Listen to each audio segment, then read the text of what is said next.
வணக்கம்.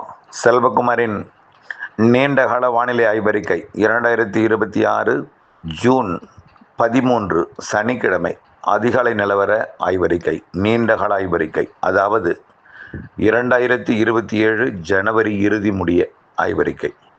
ஒன்று இந்த ஆய்வறிக்கை அதிகாரப்பூர்வ வானிலை அறிக்கைக்கு இந்திய வானிலை ஆராய்ச்சித்துறை அறிக்கையை பார்க்கவும். ஒன்று இந்த அறிக்கை கேட்பதற்கு முன்பு சில விளக்கங்களையும் சில நினைவுபடுத்தலையும் கொடுக்குறேன். பருவமழை இந்த ஆண்டு மட்டும்தானே அந்த மேட்டூர் அணை நிரப்பல ஆரம்பத்தில் யோசித்து பார்க்கணும். கடந்த வருடம் நிரம்பி தான் இருந்துச்சு. அதாவது டிசம்பர் மாதம் ஜனவரி மாதத்துலலாம் நல்ல நீர்மட்டம் 110 அடிக்கு மேலே இருந்துச்சு. அதுக்கப்புறம் கிட்டத்தட்ட குறைந்தது.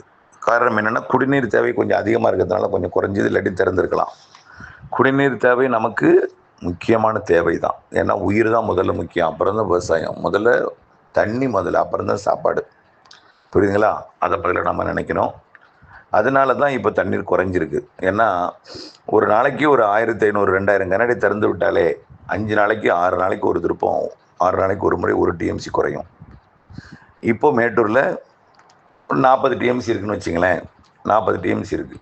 அப்போது 1 டிஎம்சி 11,500 கனஅடி 24 மணி நேரம் திறந்தால் 1 டிஎம்சி குறையும்.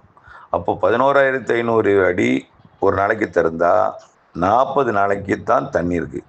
ஓகேங்களா? ஆக 11,500 கனஅடி திறந்து விட்டால் கடைமடைக்கு போகாது. அது இல்லாமல் 40 நாள் 35 நாளைக்கு தான் இருக்கும். ஆனால் பல்வேறு வானிலை சைடு எஃபெக்ட், அதாவது என்ன சொல்கிறேன்னா, உலக வானிலை ஆய்வு நிறுவனமும் சொல்லியிருக்குது மழை பற்றாக்குறையாக இருக்கும்னு சொல்லி இந்திய அரசையும் தமிழ்நாடையும் பயன்படுத்தியிருக்காங்க. பல்வேறு உலக தனியார் வானிலையாளர்களும் பயன்படுத்தியிருக்காங்க. யாருமே மழை பெய்யணும்னு சொல்லவே இல்லை. 50% பற்றாக்குறை இருக்கும், 50% வரை கூட பற்றாக்குறை இருக்குன்னு சொல்லி பயன்படுத்தி பயங்கரமாக வச்சுருக்காங்க. நான் ஒன்று சொல்கிறேன், கவனிச்சிங்க. வானிலை அமைப்புக்கு முதல்ல வருவோம். பசிபிக் பெருங்கடலுக்கு முதல்ல போவோம். அவங்க சொல்கிற எல்னினோ பக்கமே போவோம். இப்போ எல்னினோ உருவாகிருக்கு. ஓகே, படிப்படியாக சூப்பர் எல்னினோவாக மாறும். அது என்னது சூப்பர் எல்னினோவா? ஆசியா பக்கம் வெப்பம் அதிகமாக இருந்தால் லானினா, அமெரிக்க பக்கம் வெப்பம் அதிகமாக இருந்தால் எல்னினோ, சமமாக இருந்தால் நியூட்ரல்.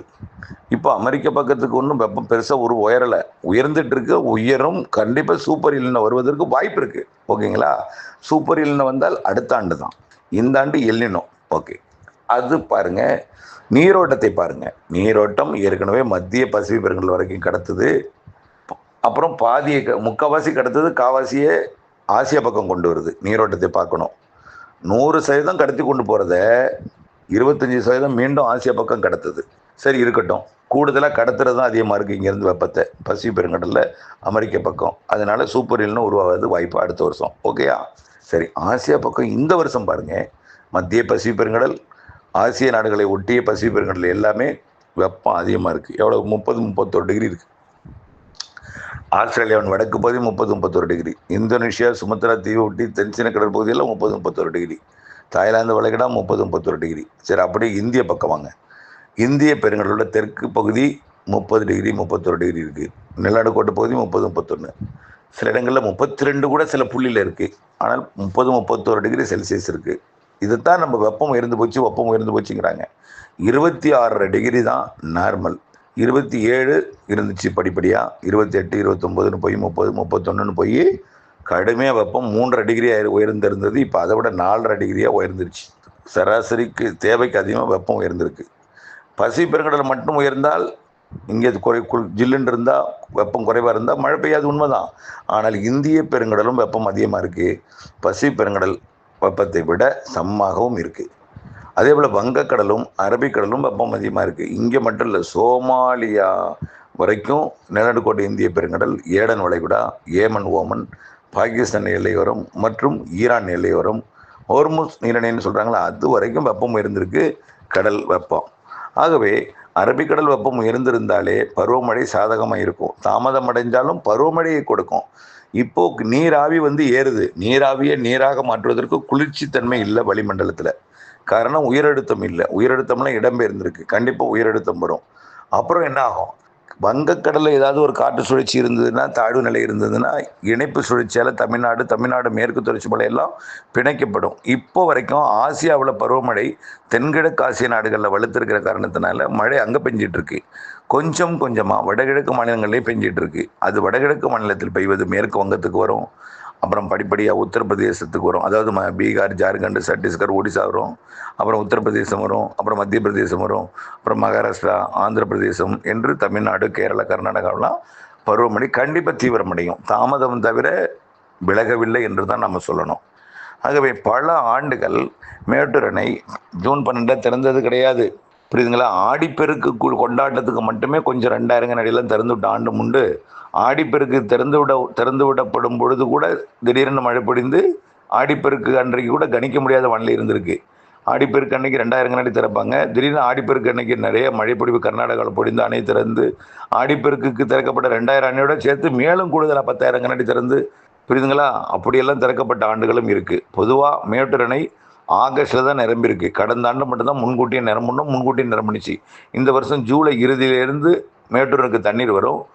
ஆகவே மேட்டூர் ஜூலை இறுதியிலிருந்து நிரம்ப தொடங்கும். ஆகஸ்ட்டில் உபரி நீர் திறக்கும் வகையில் மழை இருக்கும், ஆகஸ்ட் இறுதியெல்லாம்.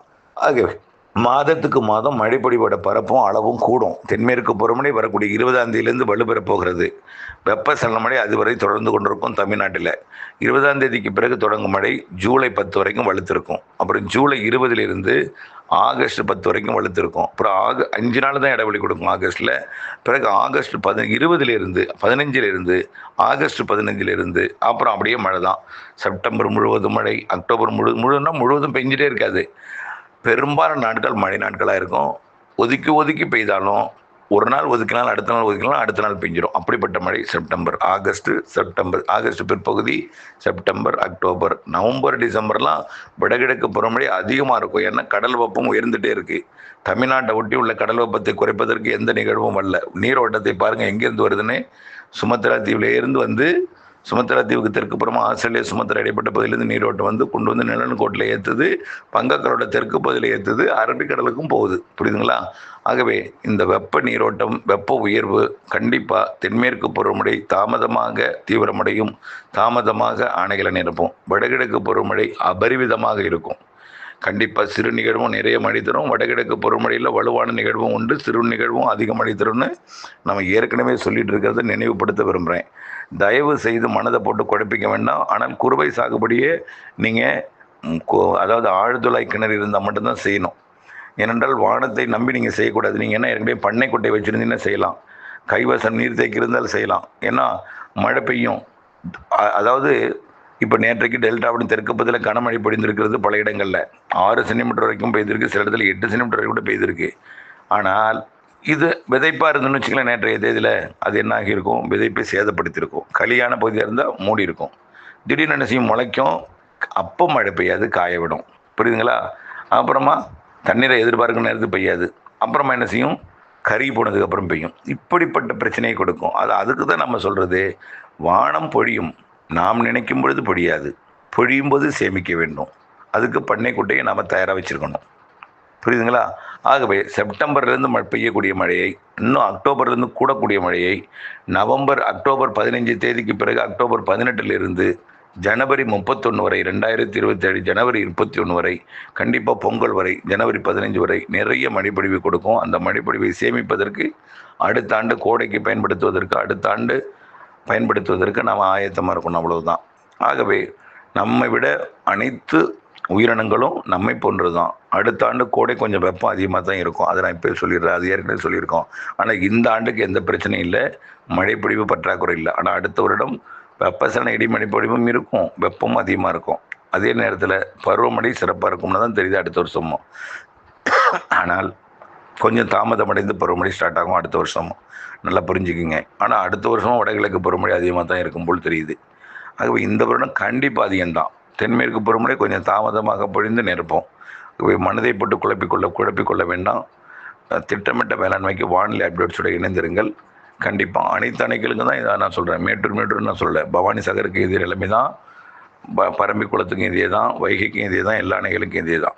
கண்டிப்பாக உள்ளணைகள்லாம் வடகிழக்கு பருவமழையில் நிறைய நிரம்பும். செப்டம்பர்லேருந்து உள்ளணைகளுக்கு நிறைய மழை, அக்டோபர்லாம் உள்ளணைகளுக்கு நிறைய மழை, நவம்பர் டிசம்பர் ஜனவரிலாம் உள்ளணைகளுக்கு நிறைய மழைப்பொழிவை கொடுக்கும். என்ன புரியுதுங்களா?